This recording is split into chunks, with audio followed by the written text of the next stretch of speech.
সেই ভালো, তবে তুমি যাও। তবে আর কেন মিছে করুণ নয়নে আমার মুখের পানে চাও? এ চোখে ভাসে যে জল, এ শুধু মায়ার ছল, কেন কাঁদি তাও নাহি জানি। উপস্থিত আজকের বিদায় ও দোয়া মাহফিল অনুষ্ঠানের সম্মানিত সভাপতি সাহেব, উপস্থিত আছেন আজকের অনুষ্ঠানের মধ্যমণি প্রধান অতিথি অত্র ইউনিয়নের চেয়ারম্যান সাহেব, উপস্থিত আছেন অত্র বিদ্যালয়ের আমার প্রাণপ্রিয় শ্রদ্ধাভাজন সকল সহকারী শিক্ষক শিক্ষিকা মণ্ডলী, উপস্থিত আছেন আমন্ত্রিত নিমন্ত্রিত বিশেষ অতিথিবৃন্দ, দূর দূরান্ত হতে আগত বিভিন্ন দর্শক, ম্যানেজিং কমিটির সদস্যবৃন্দ, এলাকাবাসী, গ্রামবাসী এবং মঞ্চের চতুর্পাশে অবস্থিত অত্র বিদ্যালয়ের প্রাণ আমার ছোট ভাই ও বোনেরা, সকলের প্রতি আমার সালাম, আসসালামু আলাইকুম। বিদায়ের মঞ্চে দাঁড়িয়ে বড় ভাই ও বোনদের উদ্দেশ্যে কিছু কথা বলবো। তার আগে একটি কথা মনে পড়ল।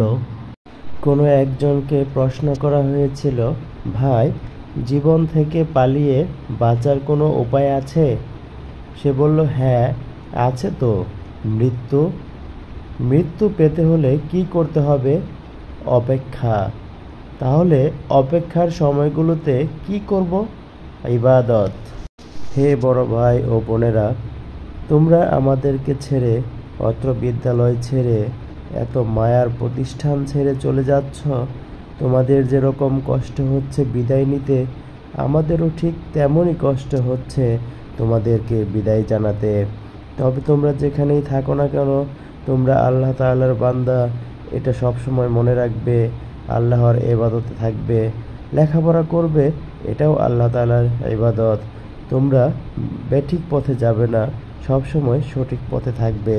ভালো রেজাল্ট করে, ভালো ফলাফল করে অত্র বিদ্যালয়ের সুনাম অক্ষুণ্ণ রাখবে এবং সামনের দিকে সুন্দরভাবে এগিয়ে যাবে। তোমাদের সফলতার জন্য সবসময় দোয়া করি। তোমরাও আমাদের জন্য দোয়া করো, যেন আমরাও তোমাদেরকে অনুকরণ করে জীবনে সফলতা বয়ে আনতে পারি। আমি অত্র বিদ্যালয়ের সমস্ত শিক্ষকবৃন্দ, ম্যানেজিং কমিটির সদস্যবৃন্দ, প্রধান অতিথি, বিশেষ অতিথি, গ্রামবাসী, এলাকাবাসী, দর্শক এবং ছাত্রছাত্রী সবাইকে রিকোয়েস্ট করব, আজকের অনুষ্ঠানে বিদায়ী ছাত্রছাত্রী ভাই বোনদের জন্য প্রাণ ভরে দোয়া করার জন্য, যেন তারা সফল হতে পারে, যেন তারা আদর্শ মানুষ হয়ে দেশ ও দশের সেবায় নিজেদেরকে নিয়োজিত রাখতে পারে। এই বলে আমি আমার বক্তব্য এখানেই শেষ করছি। ভালো থাকবেন সবাই, দেখা হবে, আল্লাহ হাফেজ।